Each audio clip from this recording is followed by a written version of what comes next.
여호와께서는 긍휼이 크시니 라는 제목으로 하나님 은혜를 함께 나누기를 원합니다. 제가 이전에는 이 사무엘하 24장을 읽을 때마다 좀 의문이 있었습니다. 그냥 23장에서 끝을 내셔도 사무엘서는 충분한데 왜 24장 이 다윗이 또 실수를 해서 심판을 당하고 고난을 겪는 내용을 또 붙이셨을까, 이런 생각을 좀 했던 적이 있었습니다. 그 이유를 묵상하다가 하나님께서 이 사무엘서를 통해 우리에게 주시기를 원하시는 어떤 결론적인 메시지가 있다, 이걸 제가 보게 되었습니다. 저는 오늘 이 말씀을 통해서 하나님께서 이 다윗의 죄 문제를 어떻게 다루어 가시는가, 또 하나님께서 이 다윗에게 어떤 은혜를 주시는가, 이것을 세 가지로 한번 살펴보려고 합니다. 첫 번째는 하나님과 멀어진 다윗입니다. 여러분, 성경을 보시면 인구 조사를 한 것 자체가 하나님께서 죄다, 그렇게 보시지는 않았습니다. 민수기는 인구 조사로 시작해서 인구 조사로 끝나는 성경입니다. 출애굽 직후에, 민수기 보시면 출애굽 직후에 첫 번째 인구 조사를 했습니다. 싸움에 나갈 수 있는 20세 이상의 남자의 수 계수해 보니까 60만이었습니다. 40년 동안 그 후로 이스라엘 백성들 광야를 돌았습니다. 광야는 물 한 방울 나오지 않는 곳입니다. 그 광야에서 40년 돌면서 이 출애굽 세대가 다 죽었습니다. 그리고 가나안 땅에 들어가기 직전 모압 평지에서 다시 인구를 계수하도록 하셨어요. 싸움에 나갈 수 있는 20살 이상의 남자를 계수해 보니까 하나도 변한 게 없어요. 여전히 이스라엘은 60만 명이었어요. 하나님께서 함께 하시니까 광야를 지나왔는데도 아무 차이가 없었던 겁니다. 오히려 이스라엘은 출애굽했을 때는 노예들이었어요. 근데 광야를 지나오면서 이 60만 명은 군대가 돼 있었습니다. 훨씬 더 강력해져 있었던 겁니다. 이걸 확인시켜주는 성경이 민수기예요. 자, 1절 말씀을 우리 같이 한번 읽겠습니다. 시작. 여호와께서 다시 이스라엘을 향하여 진노하사 그들을 치시려고 다윗을 격동시키사 가서 이스라엘과 유다의 인구를 조사하라 하신지라. 여러분, 이 말씀을 보면 하나님이 다윗을 범죄하도록 부추긴 것처럼 보입니다. 그런데 병행 구절이 있어요. 역대상 21장에 똑같은 말씀을 다루는데 표현이 다릅니다. 역대상 21장 1절에 우리 같이 읽겠습니다. 시작. 사탄이 일어나.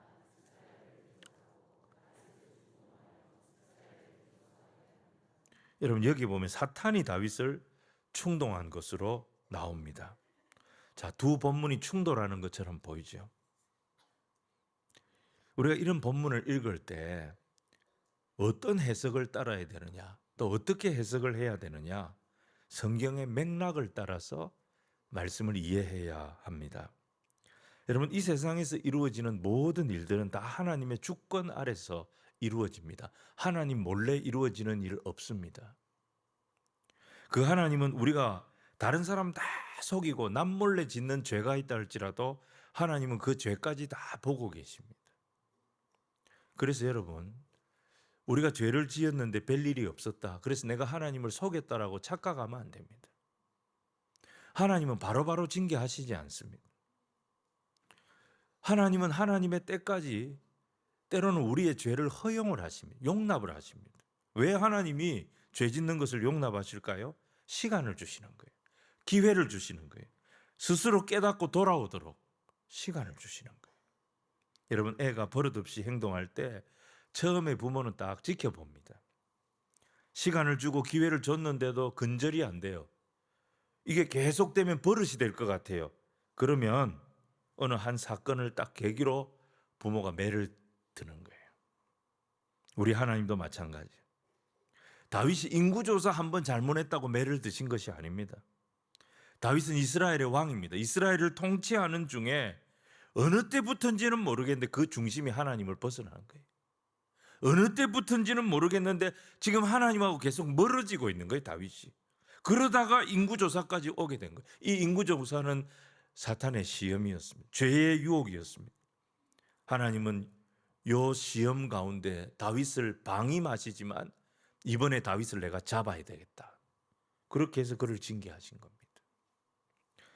다윗이 인구조사를 하겠다고 했을 때 그의 부하 중에 요압 장군은 신실한 부하가 아닙니다.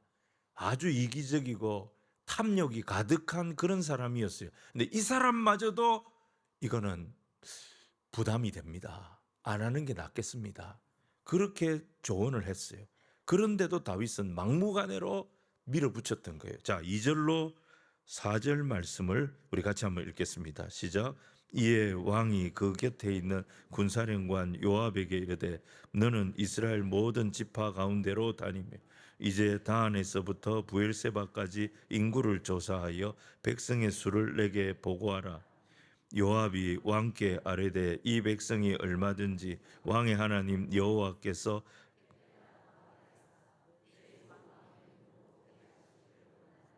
그런데 내 주 왕은 어찌하여 이런 일을 기뻐하시나이까 하되 왕이 명령이 요압과 군대 사령관들을 재촉한지라. 요까지 읽겠습니다. 다윗은 확인을 하고 싶어요. 인구조사를 해서 내 힘이 어느 정도인지, 내 영향력이 어느 정도인지 숫자로, 데이터로, 통계로 확인하고 싶었던 거예요. 이게 다윗이 너무 나간 거예요. 자, 오늘 두 번째, 자기의 죄를 자책하는 다윗이에요. 여러분 8절을 보시면 다윗의 인구조사가 9개월 20일 동안 이루어졌답니다. 거의 10개월을 요압과 군 사령관들이 전국을 돌면서 이 전쟁에 나갈 수 있는 군인의 수를 파악을 해서 왕에게 보고를 합니다. 몇 명이냐? 북이스라엘에 80만 명, 남유다에 50만 명, 도합 130만이 전시에 동원이 가능한 병력이다. 이 결과가 나온 것입니다. 자, 이 군사력을 기반으로 다윗은 내가 힘이 이 정도 있구나. 내가 영향력을 이 정도 가진 왕이구나. 그걸 이제 확인하게 된 거죠. 다윗이 왜 이렇게 수치에 집착을 했을까요? 왜 이렇게 숫자로 자기의 힘을 확인하고 싶어 했을까요? 다윗은 어린 시절부터 일종의 트라우마가 있었습니다. 사람에게 인정을 받지 못했고 늘 상처와 배신을 당하면서 자랐습니다. 다윗은 사람에게 상처를 많이 받은 거예요. 사람을 잘 믿을 수가 없었어요. 그런데 그런 상처와 그런 트라우마를 다윗이 어떻게 극복했냐면 하나님을 믿고 의지하는 신앙으로 극복하면서 살아온 거예요. 저는 다윗의 시편 참 좋아하는데 시편 20편에 이런 말씀이 있습니다. 너무 좋아하는 말씀이에요. 시편 20편 7절 8절 우리 같이 한번 읽겠습니다. 시작. 어떤 사람은 병거, 어떤 사람은 말을 의지하나 우리는 여호와 하나님 이름을 자랑하리로다. 그들은 비틀거리며 엎드러지고 우리는 일어나 바로 서도다. 그의 인생의 자랑이 뭐였냐면 항상 나와 함께 하시는 하나님. 사람은 나를 배신하고 사람은 내게 상처를 주지만 하나님은 나와 함께 하신다. 이게 그의 자랑이었다 이 말이에요. 그랬던 다윗이 오늘 사무엘하 24장을 보면 사람을 의지하는 거예요. 군대를 의지하는 거예요. 칼의 힘을 의지하는 거예요. 다윗이 교만해졌는지 불안해졌는지는 모르겠어요. 근데 노년의 어느 한순간에 다윗이 변해 있었던 것입니다. 그런 군사력을 의지하려고 했고 칼의 힘을 의지하려고 했고 병거의 힘, 말의 힘을 의지하려고 했던 겁니다. 이게 사탄의 유혹이었어요. 여러분 사무엘하 제일 마지막 장에 왜 이 유혹에 대한 말씀이 있겠어요? 우리의 인생 마지막까지 사탄의 유혹은 우리를 흔드는 유혹이 된다는 것입니다. 축복의 저주라고 들어보셨습니까? 축복이면 축복이고 저주면 저주지. 축복의 저주는 또 뭡니까? 여러분, 하나님께서 내게 은혜 주셔서 많은 것을 누리게 해주셨어요. 근데 이게 하나님 자리에 딱 올라가 버리면 이게 복이 아니라 저주가 될 수 있다는 거예요. 사람은요, 많이 가지면 많이 가질수록 불안해합니다. 많이 가지면 많이 가질수록 탐욕이, 욕심이 더 올라오게 되어 있습니다. 그래서 하나님보다 지금 내가 가진 것들을 더 의지하려고 그런 집착의 유혹이 막 들어오는 것입니다. 지금 하나님은 다윗에게 길갈의 신앙을 회복하자, 길갈의 신앙으로 돌아가자, 이걸 요구하고 계신 겁니다. 그게 다윗이 사는 길이고 그게 이스라엘이 사는 길이었기 때문입니다. 여러분, 우리 인간이기 때문에 유혹이 왔을 때 흔들릴 수 있습니다. 사탄의 유혹 앞에 때로 우리가 쓰러질 수도 있어요. 근데 오늘 보십시오. 다윗은 흔들렸고 쓰러졌어요. 근데 다윗이 잘한 것이 뭐냐면 일어나는 법을 알았어요. 끝까지 자기 자존심 내세우지 않았어요. 끝까지 망하는 길을 고집하지 않았어요. 여러분, 우리 성도에게 이게 있어야 됩니다. 쓰러질 수 있습니다. 넘어질 수 있습니다. 하지만 우리가 일어서는 법을 알아야 됩니다. 일어서는 법이 뭐냐? 십자가 앞으로 나오는 거예요. 예수님 앞으로 오는 것입니다. 다윗은 범죄했지만 하나님 앞으로 돌아옵니다. 우리 10절 말씀을 같이 읽겠습니다. 시작. 다윗이 백성을 조사한 후에 그의 마음에 자책하고 다윗이 여호와께 아뢰되 내가 이 일을 행함으로 큰 죄를 범하였나이다. 여호와여, 이제 간구하옵나니 종의 죄를 사하여 주옵소서. 내가 심히 미련하게 행하였나이다 하니라. 자기가 잘못 갔다는 것을 깨닫고 고집 부리지 않았어요. 엉터리 부리지 않았어요. 바로 마음에 자책하고 자책으로 끝나지 않았어요. 여호와 앞에 엎드려 간구했다 그랬습니다. 이게 다윗이 잘한 거예요. 이때부터 다시 길이 열립니다. 오늘 세 번째, 범죄한 다윗을 다시 긍휼로 회복시키시는 하나님이십니다. 다윗이 하나님 앞에 자책하고 회개하고 간구했을 때 하나님은 세 가지 해법을 주시면서 그 세 가지 중에 하나를 고르라고 하십니다. 그 세 가지가 뭡니까? 7년 동안 기근이 있는 것입니다. 흉년이 7년 동안 이스라엘에 임하는 것입니다. 석 달 동안 다윗이 사람에게 쫓겨다니는 거예요. 다윗은 사람에게 쫓겨다니는 데는 신물이 난 사람입니다. 마지막 세 번째 3일, 딱 3일 동안 온 이스라엘에 전염병이 창궐하는 것입니다. 요 세 개 중에 하나를 골라라. 하나님 굉장히 너그럽죠. 맞을래? 터질래? 깨질래? 요 세 개 중에 골라라. 야, 뭘 선택하겠습니까? 다윗은 3일 동안 전염병 당하는 것을 선택합니다. 14절 15절을 우리 같이 읽겠습니다. 시작. 다윗이 가하스에게 이르되 내가 고통 중에 있도다. 정하건대 여호와께서는 긍휼이 크시니 우리가 여호와의 손에 빠지고 내가 사람의 손에 빠지지 아니하기를 원하노라 하는지라. 이에 여호와께서 그 아침부터 정하신 때까지 전염병을 이스라엘에게 내리시니 다한에서부터 부엘세바까지 백성의 죽은 자가 7만 명이라. 여러분, 다윗이 하나님의 심판을 선택합니다. 하나도 만만한 거 없었습니다. 근데 심판을 선택하면서도 얼마나 두려웠겠어요. 근데 다윗의 마음속에 소망이 있었어요. 하나님은 심판 가운데도 우리를 회복시키실 하나님이시다. 이 소망을 가지고 선택을 합니다. 다윗이 이런 소망을 가질 수 있었던, 하나님에 대하여 죄악 중에도 심판 중에도 소망을 가질 수 있었던 근거가 뭐겠어요? 평생을 하나님을 섬겨오면서 하나님이 어떤 분인지를 알았던 거예요. 하나님의 속성을 알았던 거예요. 하나님이 어떤 분이냐? 오늘 다윗이 이 고백을 합니다. 여호와께서는 긍휼이 크시니. 평생을 살아오면서 그렇게 엎어지고 자빠졌던 자기 자신에게 긍휼을 거두지 아니하셨던 무한한 긍휼의 하나님, 그 하나님이 내가 믿는 하나님이시다. 이걸 보았던 거예요. 야고보서 2장 13절에 이런 말씀이 있습니다. 긍휼은 심판을 이기고 자랑하느니라.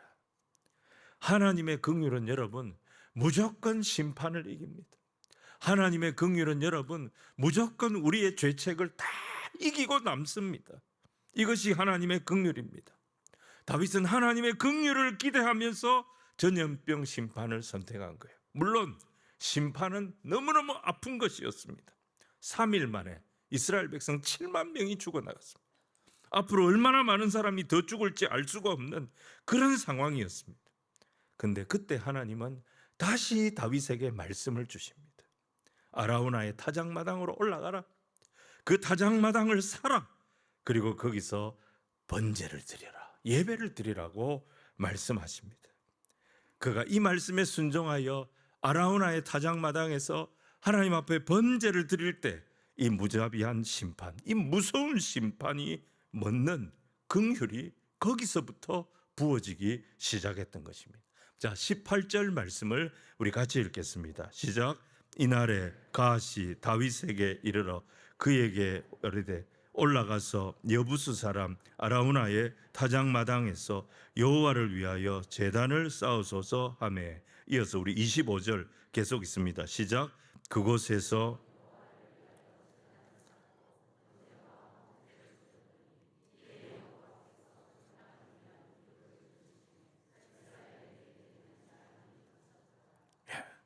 이 타작마당에서 예배 드렸더니 그 말씀에 순종했더니 이 재앙이 멈췄다는 거예요. 여러분 역대하 3장에도 나오지만 이 아라우나의 타작마당이 있던 곳이 어디였는가? 여러분 이 자리가 말이죠. 창세기 22장에 나오는 모리아산, 아브라함이 아들 이삭을 하나님 앞에 바치려 했던 모리아산이 바로 이곳이고, 솔로몬이 나중에 성전을 건축하게 되는 곳이 바로 이곳입니다. 자, 역대하 3장 1절 우리 같이 읽겠습니다. 시작. 솔로몬이 예루살렘 모리아산에 여호와의 전 건축하기를 시작하니 그곳은 전에 여호와께서 그의 아버지 다윗에게 나타나신 곳이요 여부스 사람 오르난의 타작마당에 다윗이 정한 곳이라. 그러니까 여러분 성경 역사의 흐름을 따라 정리하면 이렇습니다. 창세기 22장에 등장하는 모리아산에서 하나님은 아브라함에게 독자 이삭을 번제로 바치라고 명령하셨죠. 거기서 아브라함이 경험했던 것이 여호와 이레의 하나님, 이 긍휼을 경험했지 않습니까? 만약에 거기에 하나님께서 예비하신 순양이 없었더라면 아브라함은 자기 아들을 찔렀어야 했습니다. 그건 이삭도 마찬가지죠. 이삭은 자기가 죽었어야 했습니다. 모리아산에서 번제를 드리고 이 아버지와 아들 아브라함과 이삭이 내려오면서 그들의 가슴 속에 얼마나 큰 깨달음이 밀려왔겠습니까? 우리가 지금까지 그토록 무수히 많은 양을 잡아서 제사를 드렸는데 우리는 지금까지 제사의 의미도 모르고 그냥 드려왔구나. 이 순양의 죽음이, 이 피가 내 아들의 생명을 대신하는 것이고 이삭의 입장에서는 나 자신의 생명을 대신하는 죽음이었구나. 하나님께서 아브라함을 불러서 모리아산까지 3일 길을 가서 예배하게 하신 이유가 바로 여기에 있었던 것입니다. 여러분 예배는, 제사는 단순히 짐승 한 마리 잡아서 바치는 시간 아닙니다. 헌금 조금 드리고 하나님 앞에 잠깐 앉았다 가는 그런 시간이 아닙니다. 우리는 죄의 유혹 앞에 날마다 흔들리는 존재입니다. 죄를 먹고 마시며 사는 그런 존재예요. 그런 내가 거룩하신 하나님 앞에 이렇게 나와 있다는 자체가 말이 안 되는 겁니다. 어린 양 대신 예수 보혈의 그 피 흘림의 공로가 아니면 도저히 설 수 없는 우리가 여기에 감히 서 있는 것입니다. 그래서 우리는 예배할 때마다, 찬송할 때마다 하나님께서 나를 살리려고 자기 생명을 내어주셨다. 이 긍휼의 하나님이 나의 하나님 되심을 기억하며 예배해야 될 줄로 믿습니다. 바로 그 깨달음을 주시려고 모리아산에서 순양의 피를 흘리게 하셨던 바로 그 자리에서 범죄한 다윗이 아라우나의 타작마당을 사고 하나님 앞에 예배했을 때 다시 긍휼을 부어주셨고, 바로 그 자리에 그의 아들 솔로몬이 하나님의 임재와 긍휼을 행하시는 성전을 세우도록 허락해 주신 것입니다. 그리고 진짜 성전이신 예수 그리스도께서 십자가에서 자기의 살 찢고 자기의 피 흘리심으로 우리를 구원해 주시는 골고다가 바로 그곳에서 이루어지게 된 것입니다. 사랑하는 성도 여러분, 히브리서 13장 11절에 죄를 위한 짐승의 피는 대제사장이 가지고 성소로 들어가고 그 육체는 영문 밖에서 불사른다, 이렇게 되어 있습니다. 이게 구약의 속죄제 제사법입니다. 그런데 히브리서 기자가 이 제사법을 소개하면서 우리에게 전하려고 하는 메시지가 뭡니까? 영문 밖으로 나가자. 우리를 위하여 불태워지신 그분 앞으로 나아가자. 우리가 설 자리가 어디냐? 영문 밖 그 자리. 그 자리가 다윗의 운명을 바꿨고 이스라엘의 운명을 바꿨고 아브라함과 이삭의 운명을 바꿨고 솔로몬의 운명을 바꿨고 예수 십자가를 붙잡는 우리 모두의 운명을 바꾸는 자리다. 영문 밖 그 자리로 나아가자. 다윗이 여러분 어디서 여호와 하나님의 긍휼을 경험했습니까? 히브리서의 표현대로 구약의 수많은 양들이 불태워졌던 영문 밖 그 자리, 거기서 아브라함은 여호와 이레의 은혜를, 긍휼을 경험했지요. 다윗은 심판을 멈추게 하시는 하나님의 긍휼을 그 자리에서 경험했지요. 솔로몬은 성전의 영광을 그곳에서 경험했지요. 참 성전 되신 예수 그리스도는 바로 거기에서 십자가로 우리의 모든 죄와 허물을 감당해 주셨습니다. 여러분, 이게 우리가 입은 여호와 하나님의 긍휼입니다. 십자가 앞에는 무한한 긍휼이 있습니다. 이 십자가 앞으로 언제든지 달려 나올 수 있는 저와 여러분이 되기를 주님 이름으로 축원을 드립니다. 실수가 있어도 실패하지 않습니다. 넘어져도 다시 일으켜 세워주십니다. 우리의 모든 죄는 십자가 앞에서 사라질 것이고 내 운명을 바꾸는, 영적인 호적을 바꾸는 하나님의 긍휼을 경험하게 하실 줄로 믿습니다. 오늘 말씀을 정리합니다.